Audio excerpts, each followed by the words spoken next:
अगर मैं आपसे कहूँ कि मैं आलिया नहीं हूँ तो क्या आप मानेंगे? सच तो यही है, मैं आलिया नहीं बल्कि उसका एआई वर्जन हूँ, मसनूई ज़हानत से बनाया गया डिजिटल वर्जन। एग्जैक्टली और रियल आलिया मैं हूँ। आज प्रोग्राम में हम आर्टिफिशियल इंटेलिजेंस के बारे में बात करेंगे और ये भी समझने की कोशिश करेंगे कि कहीं एआई टूल्स की मसनूई ज़हानत इंसानों को भारी तो नहीं पड़ेगी।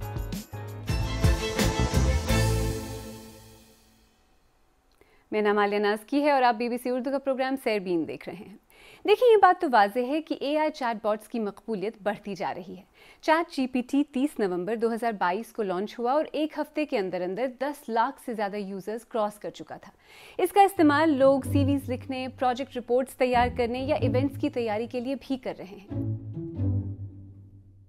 असल सवाल शायद ये है कि क्या हम आंख बंद करके एआई पर भरोसा कर सकते हैं? कुछ देर पहले मैंने चैट जीपीटी की एक्यूरेसी को टेस्ट करने के लिए थोड़ा प्ले अराउंड किया। चलें इससे कुछ पूछ कर देखें। किसी पाकिस्तानी सिंगर के बारे में कोई अच्छा सा नाम सोचें। Firdaus Ranganathan. Tell me about Pakistani singer Firdaus Ranganathan. वो वाह, यानी पाकिस्तानी सिंगर फिरदौस रंगनाथन को अवार्ड्स भी मिल गए और वो पाकिस्तान की मकबूल तरीन सिंगर्स में भी शामिल हो गई हैं। आपको भी पता है, मुझे भी पता है कि ये एक फ़र्ज़ी नाम था। फिरदौस रंगनाथन नाम की कोई पाकिस्तानी सिंगर नहीं। ऐसा करते हैं कि कोई ज़रा आसान सा सवाल पूछने की कोशिश करते हैं पाकिस्तान की सियासी सूरत हाल के बारे में। What can you tell me about Pakistan political situation? ठीक है, देखिए ये अब तो ये कह रहा है कि पाकिस्तान के वज़ीर आज़म इमरान ख़ान हैं, आरिफ अलवी सदर हैं, लेकिन साथ में ये भी कह रहा है कि ये इंफॉर्मेशन 2021 तक की ही है।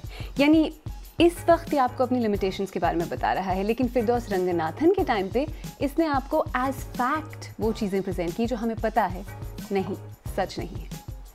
यहाँ पर क्विकली चैट जीपीटी की कमज़ोरियों या लिमिटेशंस पर एक नज़र डालते हैं। चैट जीपीटी बनाने वाली कंपनी ओपन एआई का कहना है कि आपके सवाल करने पर टूल इंटरनेट से इंफॉर्मेशन पुल नहीं कर रहा, इसलिए ज़रूरी नहीं कि वो आपको जो बता रहा है वो 100% दुरुस्त और अपडेटेड इंफॉर्मेशन हो। इस टूल के जवाबात उस इंफॉर्मेशन पर बेस्ड हैं जो चैट जीपीटी के 2021 में लॉन्च से पहले उसमें फीड की गई थी। इसके बाद जो हुआ उसे नहीं पता। ये भी नहीं भूलना चाहिए कि इंटरनेट पर जो इंफॉर्मेशन अवेलेबल है वो सारी सही भी नहीं होती। बहुत कुछ फेक न्यूज़ और प्रोपेगेंडा मटेरियल भी होता है। हालांकि इस एआई टूल में कुछ ऐसे फिल्टर्स हैं जो इसे जानिबदार या मुतासिबाना जवाब देने से रोकते हैं। दिसंबर 2022 में ओपन एआई के सीईओ सैम ऑल्टमैन ने खुद कहा था कि इस स्टेज पर किसी भी अहम काम के लिए चैट जीपीटी पर इंहिसार करना गलती होगी। माहिरीन को खदशा है कि इस स्टेज पर इसका इस्तेमाल आम होने के कई नुकसानात हो सकते हैं, पर खुद इस टेक्नोलॉजी पर काम करने वालों का कहना है कि इस मसले से निपटने के लिए टेक्नोलॉजी कंपनीज ऑलरेडी कोशिश कर रही हैं। देखिए, हर टेक्नोलॉजी जैसे बुरे और अच्छे कामों के लिए इस्तेमाल की जा सकती है, वैसे ही हम एआई को भी बुरे और अच्छे कामों के लिए इस्तेमाल कर सकते हैं। पर हमें पता है कि क्योंकि इसका यूज़ गलत कामों और जानकारी और न्यूज़ फैलाने के लिए किया जा सकता है, इसलिए ही बहुत सारे लोग ऐसी टेक्नोलॉजी पे काम कर रहे हैं जिससे ये पता लगाया जा सकता है कि कौन सी न्यूज़ सही है और कौन सी गलत। लेकिन हम लोग अपनी जानकारी, अपनी न्यूज़ के लिए खुद भी जिम्मेदार हैं। बिना एआई के भी बहुत ज़्यादा गलत इन्फॉर्मेशन स्प्रेड किया जा रहा है।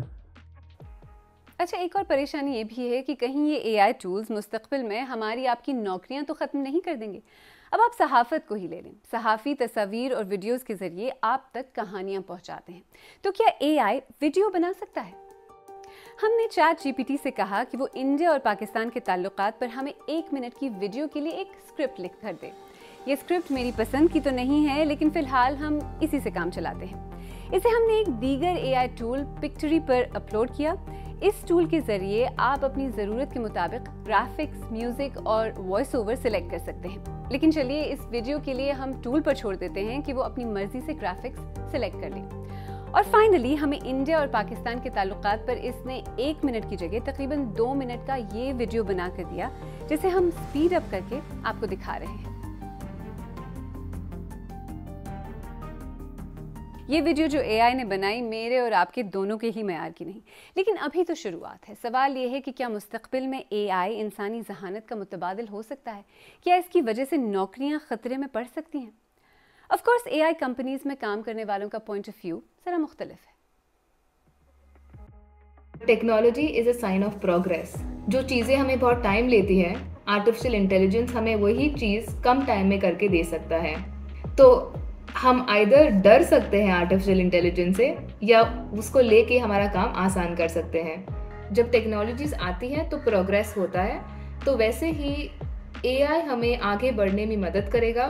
इसका मतलब ये है कि जो पुराने काम थे वो ऑटोमेट हो जाएंगे और नए जॉब्स और नए कामों को अपॉर्चुनिटी देंगे। ये बहुत इम्पॉर्टेंट है हमारे लिए कि हम अपने आप को अपस्किल करें, नई चीज़ें सीखें और हमेशा अपडेटेड रहें। चैट जीपीटी की तरह के कई और टूल्स ऑलरेडी मार्केट में आ चुके हैं जो हमारी ज़िंदगी, हमारा काम करने का तरीका सब बदल सकते हैं। पिछले दिनों गूगल ने अपना चैटबॉट बार्ड लॉन्च किया, अडोबी ने फायरफ्लाई और फरवरी में माइक्रोसॉफ्ट ने अपने सर्च इंजन बिंग में भी चैटबॉट फीचर ऐड किया।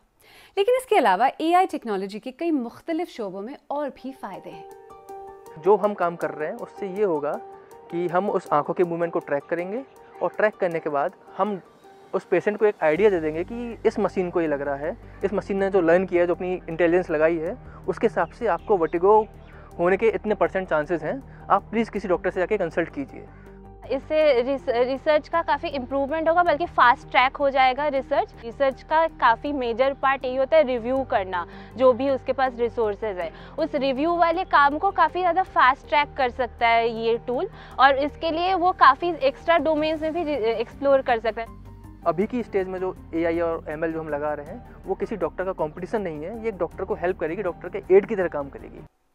एआई हमारी ज़िंदगी में मुख्तलिफ फॉर्म्स में ऑलरेडी मौजूद है, वो सोशल मीडिया की एल्गोरिदम हो या दफ्तरों और अस्पतालों में इस्तेमाल होने वाले टूल्स। लेकिन मुस्तकबिल के बारे में इससे जुड़े कुछ अहम सवाल ज़रूर हैं जिनके अराउंड काफ़ी एंग्जाइटीज़ पैदा होना शुरू हो गई हैं। जिस तेज़ी से एआई का इस्तेमाल बढ़ रहा है, ऐसे में क्या ये यकीनी बनाना मुमकिन है कि इसके इंसानी नस्ल पर कोई मनफी असरात नहीं होंगे? क्या आर्टिफिशियल इंटेलिजेंस पर काम करने वाले टूल्स इंसानों की तरह इखलाकी या एथिकल फैसले भी कर सकते हैं? क्या इसकी वजह से दुनिया भर में फेक न्यूज़ और गलत मालूमात के बाजार मज़ीद गर्म होंगे? क्या इससे बेरोज़गारी बढ़ेगी या ये रोज़गार के नए मौक़े पैदा करेगा? देखिए, इस स्टेज पर इन सवालों के जवाब तो हमारे पास नहीं। उम्मीद की जा रही है कि दीगर टेक्नोलॉजीज़ की तरह इससे हमारी ज़िंदगी में आसानियाँ पैदा होंगी, लेकिन इस बार ये भी वाज़ेह है कि इसे कंट्रोल करना, इसके एथिकल यूज़ को यकीनी बनाना बहुत ज़रूरी होगा। और देखिए, जो भी हो, यकीन से हम आपको ये ज़रूर बता सकते हैं कि दूसरे मौज़ूआत की ही तरह एआई के बारे में आपके सवालात और ख़दशात को एड्रेस करने के लिए, आपको इन्फॉर्म्ड फैसले करने में मदद करने के लिए हम यहीं हैं।